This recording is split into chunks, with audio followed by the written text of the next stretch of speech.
Hi guys, good morning all of you. Welcome to Abhya classes. और आज हम इस चैप्टर की अगली टॉपिक से लेकर चलते हैं।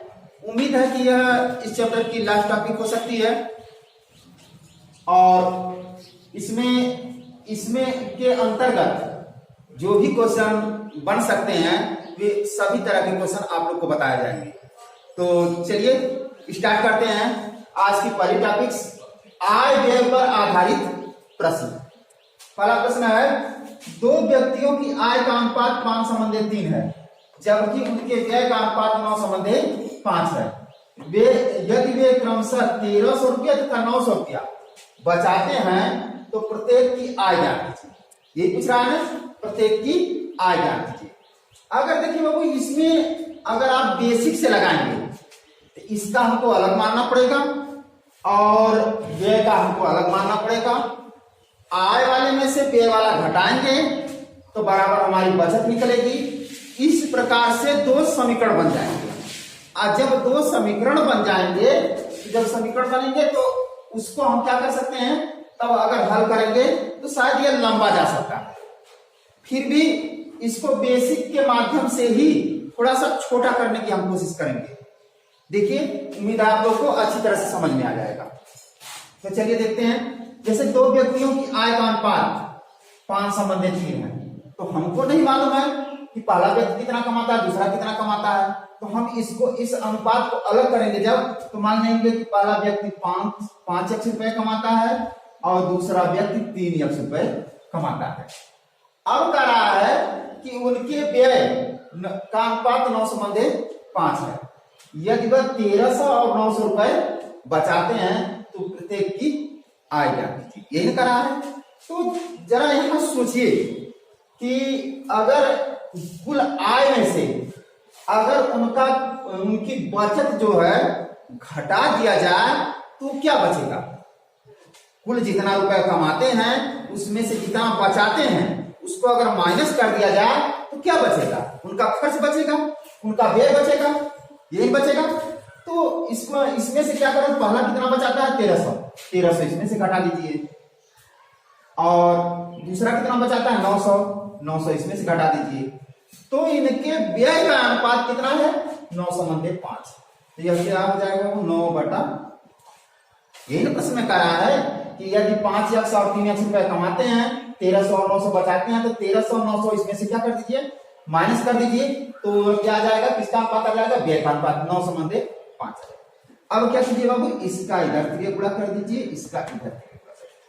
तो 5 का गुणा करेंगे, 5 बचे 25x, 13 5 65 बराबर इसका करेंगे 9 3 27x 9 अब ध्यान दीजिए, यक्स वाले में से यक्स वाला, क्योंकि दोनों प्लस है ना, यक्स वाले में से एक्स वाला घटा दीजिए तो 27x माइनस 25x। अब देखिए ये दोनों माइनस है, 6500 है और ये 8100। 8100 में से 6500 घटा दीजिए, 8100 माइनस 6500। क्लियर हो रहा है ना। अब देखिए इसमें बचा 2x, इसमें बचा आपका 0 0, 11 में से 5 गया 6 और ये 16।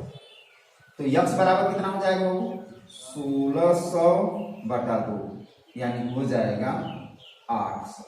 यानी x का मान कितना आ गया 800।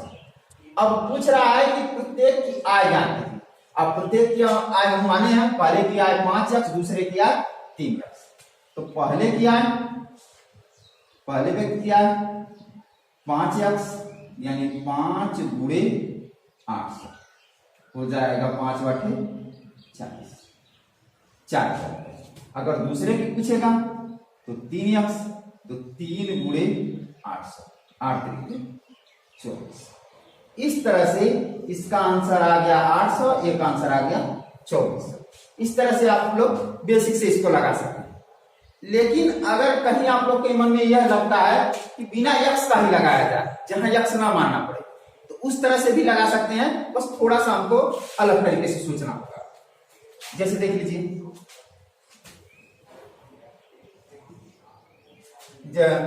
जैसे इसमें पूछ रहा है क्या, वो प्रत्येक की आय।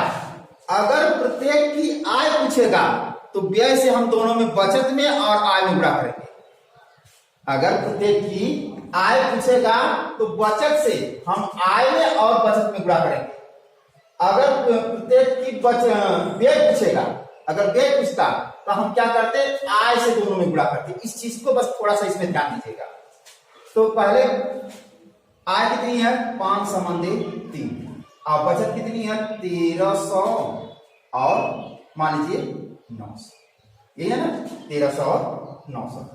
अब बचत क्या है, अरे व्यय कितना है, व्यय से दोनों में गुणा करते हैं। व्यय से क्यों करेंगे, क्योंकि आय पूछता है। अगर आय पूछता तो व्यय से गुणा करेंगे, व्यय पूछता तो आय से गुणा करेंगे।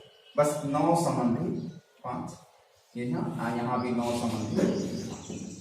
अब इसका गुणा इधर कर दीजिए बाबू, इसका गुणा इधर कर, 5 25 25 9 3 27 और इसका गुणा इधर कर, तो यह हो जाएगा 13 5 6 65 और 9 9 81। ठीक ना।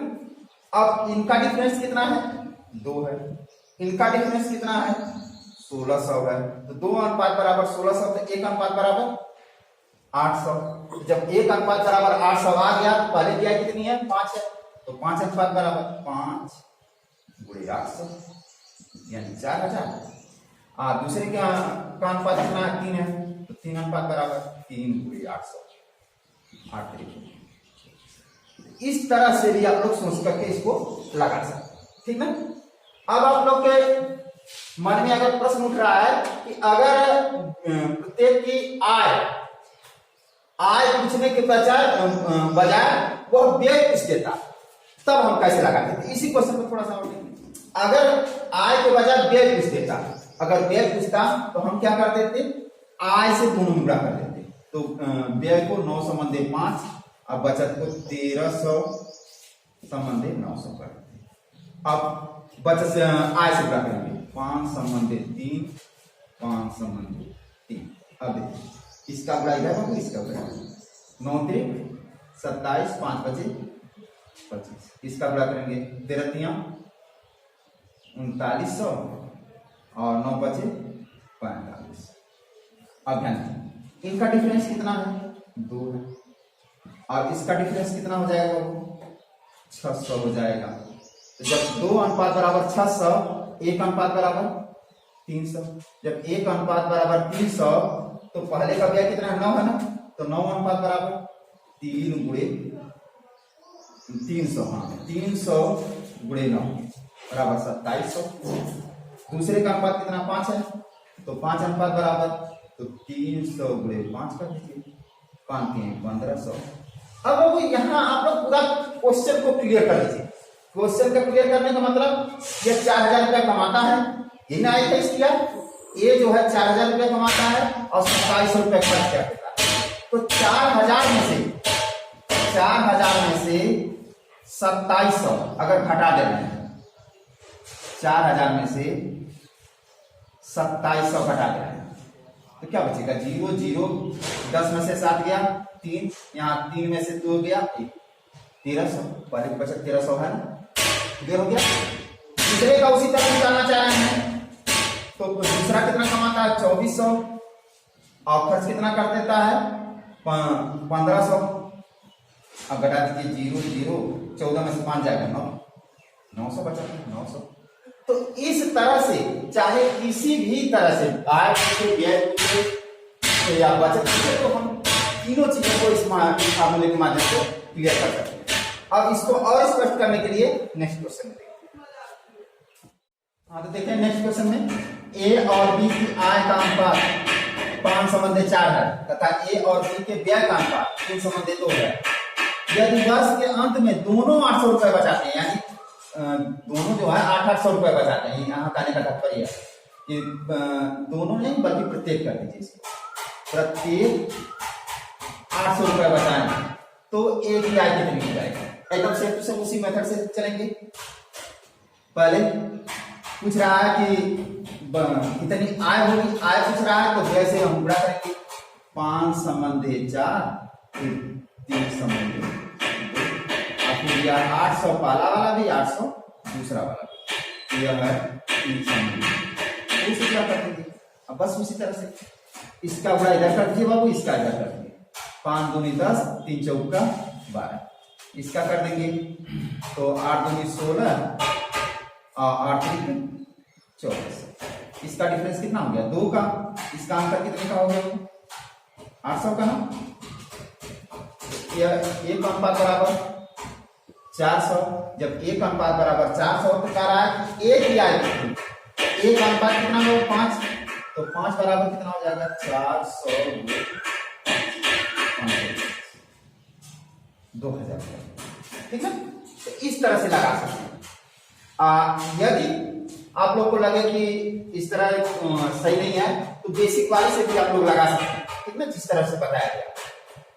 अब अगर देखना चाह रहे हैं तो देख लीजिए, बहुत ज्यादा बड़ा वो नहीं होगा। बेसिक वाले से जैसे मान लीजिए पहला 5x कमाता है, दूसरा 4। प्रत्येक 800 बचाएं तो 800 दोनों में से क्या कर दीजिए? तो व्यय का अनुपात कितना आ जा रहा है? 3/2 यानी 3। इसका तिरक बड़ा इधर, इसका तिरक सेम टू सेम वही चीज है।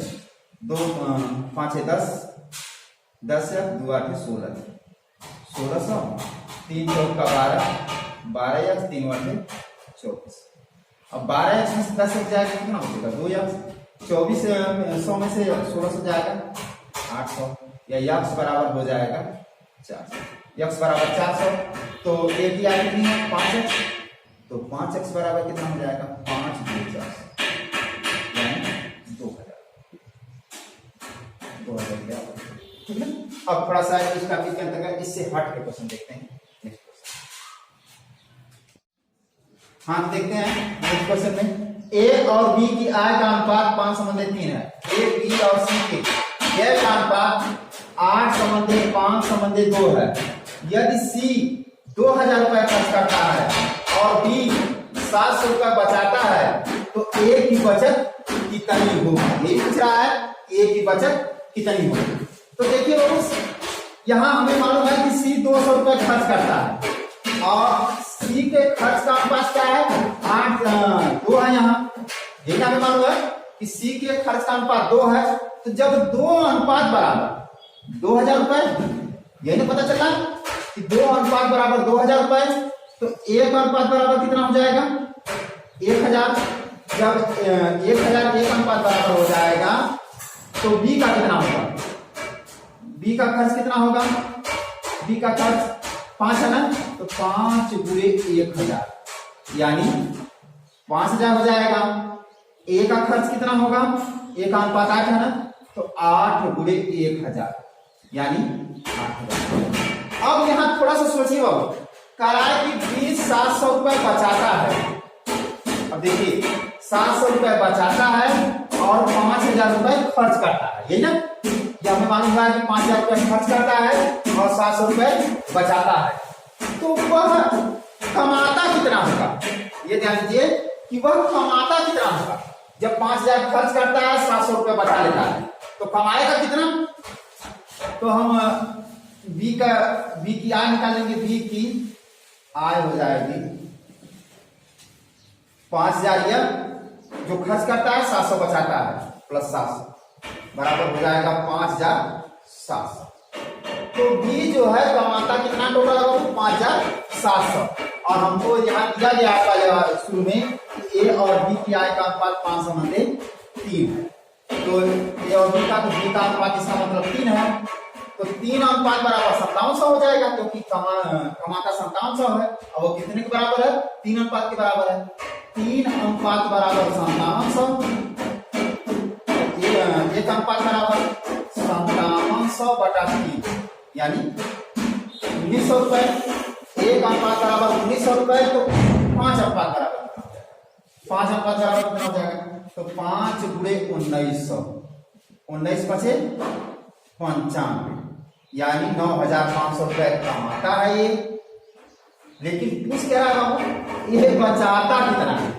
अब यह ए की बचत कितना है? अब यहां से थोड़ा सा ध्यान से देखिए, 9500 रुपए कमाता है और 8000 रुपए खर्च कर देता है, यही है।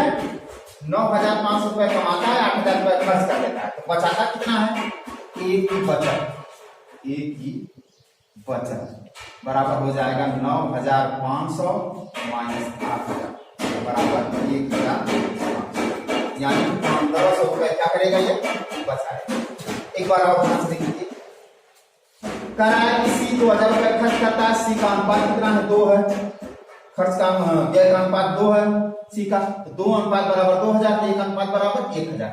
जब 1 अनुपात बराबर 1,000 है तो बी का कितना है व्यय 5 अनुपात है, तो बी का व्यय हो जाएगा 5 गुणे 1,000 यानी 5,000, और ए का व्यय कितना हो जाएगा 8 है, तो 8 गुणे 1,000 यानी 8,000 हो जाएगा। इसी तरह से अब दोनों का खर्च निकल गया। अब आगे कह रहा है कि 20,700 रुपए बचाता है, जब 20,700 रुपए बचाता है, 5,000 रुपए खर्च करता है, तो कमाता कितना है? अब कमाता कितना है? तो 5,000 खर्च करता है, 700 बचाता है, यानी टोटल कितना कमाता है 5,700 कमाता है। अब 5,700 टोटल आया है बी की, और यहाँ हमको मालूम है कि ये बी की अनुपात मान संबंधी 3 है, और 3 अनुपात के बराबर है, 3 अनुपात के बराबर है, तो 3 अनुपात बराबर 57, 1 अनुपात बराबर 57/3 यानी 1900 हो जाएगा। जब 1900 1 अनुपात बराबर होगा, एक ही आएगा तो अनुपात तो 5 है, 5 अनुपात बराबर 9,500। अब यहाँ से क्लियर हो जाएगा बाबू कि ये जो है 9,500 रुपए कमाता है और 8,000 रुपए क्या कर देता है खर्च कर देता है। तो ये बचाता कितना है? 9,500 में से 8,000 घटा दीजिए, 1,500 रुपए ये बचाएगा। ठीक, अब नेक्स्ट क्वेश्चन में देखते हैं। हाँ देखिए, ए और बी के वेतन का योग 2,100 रुपए है। ए अपने वेतन का 80% खर्च करता है, जबकि बी अपने वेतन का 70% खर्च कर देता है, यानी कि बचत में 4 संबंधित 3 का अनुपात, तो ए का वेतन कितना होगा? देखिए वो एकदम सिंपली आप लोग सोचिए, अब किया कितना है इसको बाद में विचार करेंगे। पहले यह देखेंगे कि ए अपने वेतन का 80% खर्च कर देता है। जब ए अपने वेतन का 80% खर्च कर देता है तो बचाता कितना परसेंट है? 20%। यह हो जाएगा ए गुणे 20%, यही ना। ए का वेतन मान लीजिए ए रुपए है और वो कितना बचाता है 20%। और दूसरा कराए कि बी 70% खर्च करता है, 70% खर्च करता है, तो बी बचाता कितना है 30% बचाएगा। तो इनकी बचत का अनुपात क्या हो रहा है 4 संबंधी, यानी 4/। अब सीधा सीधा से क्या करिए, परसेंटाइल से परसेंटाइल कैंसिल कर दीजिए, 0 से 0 कैंसिल कर दीजिए, 2 से 2 दूना 4 और 3 से 3 कैंसिल कर दीजिए। और a बटा b बराबर हो जाएगा 2/1, या a संबंधी b बराबर लिख देंगे 2 संबंधी। अब टोटल धन कितना होगा 2,100 रुपए है। अब पूछ रहा है किसकी यार, ए की ना, ए का वेतन, ए का अनुपात कितना है 2 है, 2 बटा टोटल अनुपात कितना हो जाएगा 2 1 3, ये हो जाएगा 3 1 कम 3 ये 7 2 14, बस एकदम सीधा सीधा। अगर इसी तरह का में 3 अगर व्यक्ति हो जाए तब कैसे लगाएंगे इसको नेक्स्ट क्वेश्चन में। 3 व्यक्ति ए बी सी का कुल वेतन 1,44,000 रुपए है। ये क्रमशः 80%, 85% तथा 75% खर्च करते हैं। यदि उनकी बचत का अनुपात 8 संबंधी 9 संबंधी 20 हो तो सी का वेतन कितना होगा? अब यहाँ देखिए ध्यान देने वाली बात है बाबू कि 3 व्यक्ति हो गए। अब हम पहले इस पर विचार नहीं करेंगे, अभी हम ये देखेंगे कि खर्च कितना है। ए का खर्च कितना है 80% है, तो ए का खर्च जब 80% है तो ये बचाता कितना है 20%, 20% कब बचाएगा? तो ए का 20% यानी 20/100 बराबर या कितना है 8। बचत का अनुपात कितना दिया है 8 दिया है। अब 8 को अलग जब करेंगे अनुपात से, इसको कुछ कांस्टेंट मानेंगे तो 8 के मानेंगे, तो 20 से 20, 20 5 100 हो जाएगा। ए की कुल आय कितनी हो जाएगी 8 5 40, ये ए की आय हो गई। उसी तरह बी का निकालें, बी गुणे यह कितना 85%, तो बचाएगा कितना 15%, 15/100। यहाँ बचत कितना अनुपात में कितना दिया है 9, तो 9 के मान लेंगे। यह हो जाएगा बाबू 5 3 15, 5 2 10, 3 1 कम 3, 3 3 कम 9, तो बी का हो जाएगा 20 3 60 के।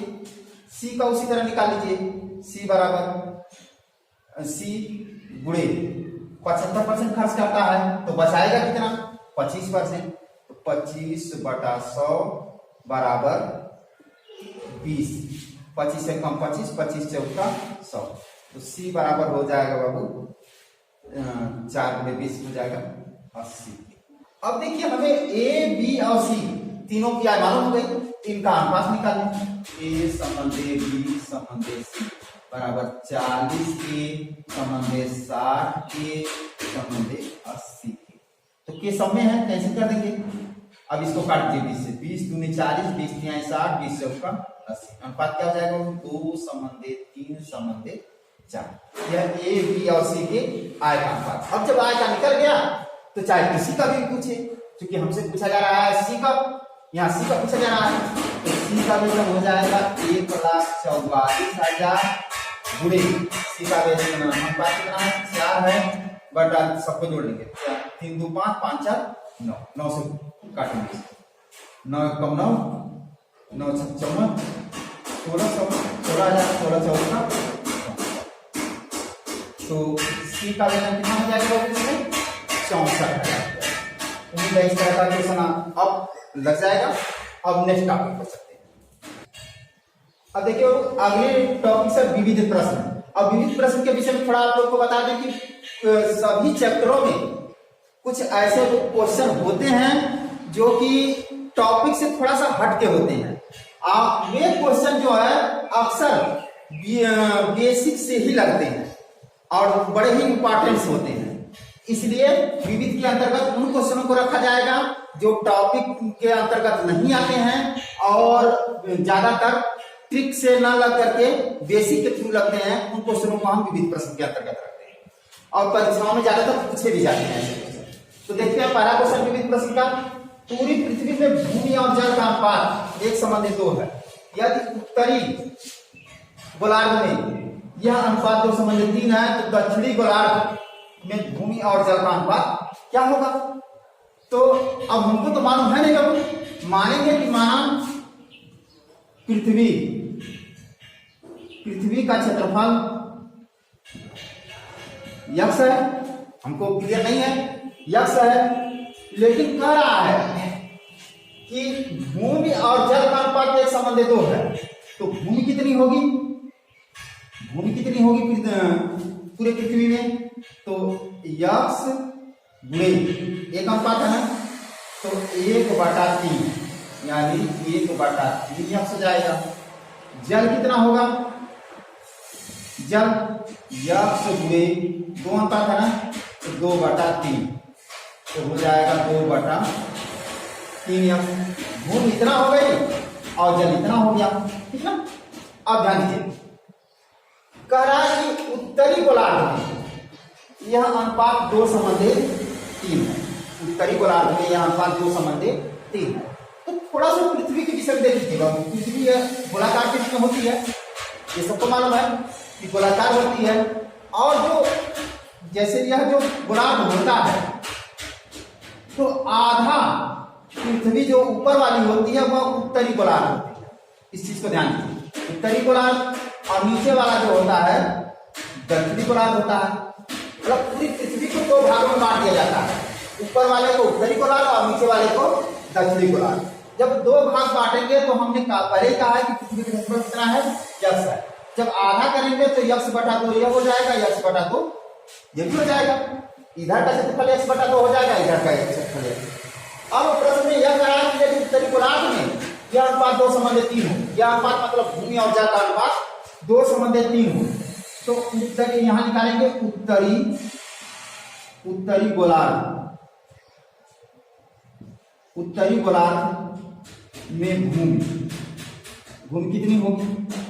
उत्तरी गोलार्ध में उत्तरी गोलार्ध में भूमि अगर देखेंगे तो उत्तरी गोलार्ध में पूरा क्षेत्रफल कितना है? यक्ष/2 तो यक्ष/2 गुणे 2 है, 2/2 3 5 करते हैं, 2 से 2 कैंसिल हो जाएगा, यक्ष/5 हो जाएगा। अब उत्तरी गोलार्ध में जल कितना होगा?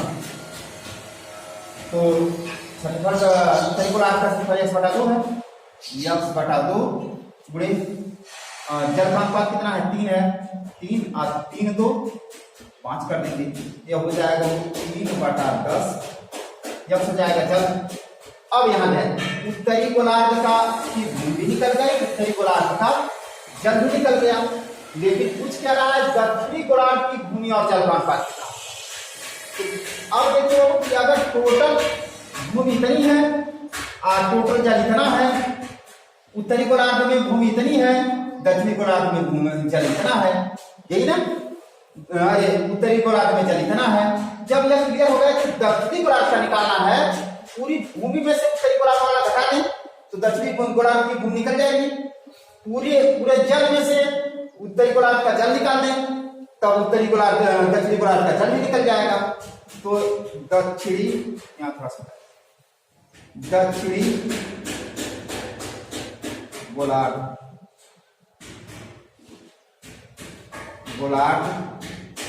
की भूमि बटा दक्षिणी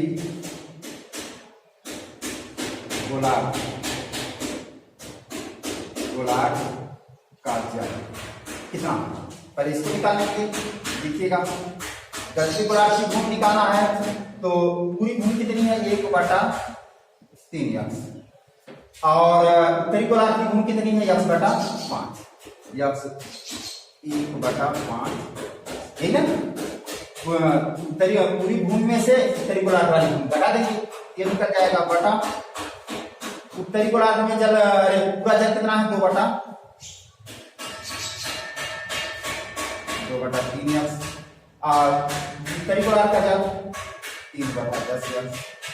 अब जानिए ऊपर वाले का एलसीएम ले लें तो 15 हो जाएगा, 3 से 3 5 से 15 5 यक्स, और यह 5 3 15 3 यक्स हो जाएगा।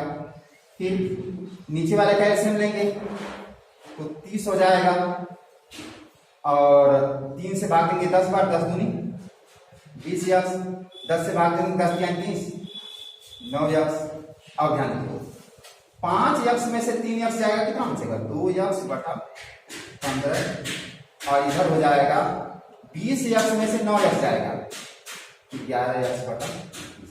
अब ध्यान दीजिए, अब इसी को 2 यक्स बटा 15, और नीचे वाला जो है वो पलट जाएगा, पलटेगा तो ये हो जाएगा 30/11, 30/11,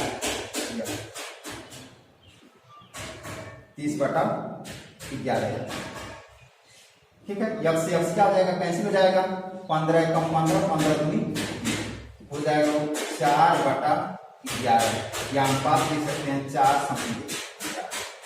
तो दक्षिणी गोलार्ध में भूमि और जल का अनुपात कितना हो जाएगा, 4:11, ठीक है।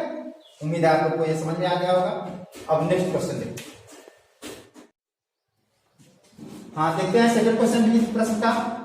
720 रुपए को 2 पुरुष 5 औरतों तथा 8 बच्चों में इस प्रकार बांटा गया है कि 1 पुरुष 1 औरत तथा 1 बच्चे के भाग क्रमशः 3 संबंधी 2 संबंधी 1 के अनुपात में, तो प्रत्येक बच्चे को कितना मिलेगा। देखिए एकदम आसान क्वेश्चन है, इसको बस अलग अलग कर लिया जाए। माने कि माना 1 पुरुष को कितना मिलेगा, 3 अनुपात है ना, तो मान लें 3 यक्स रुपया। 1 औरत को कितना मिलेगा, 2 है, 2 यक्स रुपया। एक बच्चे को कितना मिलेगा, तो यक्स रुपया, 1 अनुपात है यक्स रुपया। अब कर रहा है कितने पुरुष, 2 पुरुष 5 बच्चे औरतें और 8 बच्चे, बस इस तरह 2 पुरुष है तो 2 पूरे, एक पुरुष को 3 यक्स रुपया मिल रहा है, यहाँ रुपया लिखिए 3 यक्स मिल रहा है, तो 3 यक्स, और 5 औरतें हैं तो 5 पूरे, एक औरत को 2 यक्स रुपया मिल रहा है, 2 यक्स। 8 बच्चे हैं, एक बच्चे को यक्स रुपया मिल रहा है, तो यक्स पूरे 8 बराबर कितना है, 720। तो 3 दूनी 6 यक्स, 5 दूनी 10 यक्स, और 8 यक्स बराबर 720। अब जो लीजिए यह हो जाएगा बाबू 8 से 14, 14 10 24, 24 यक्स बराबर 720, यक्स बराबर हो जाएगा 720/24, 24 से कम 24, 24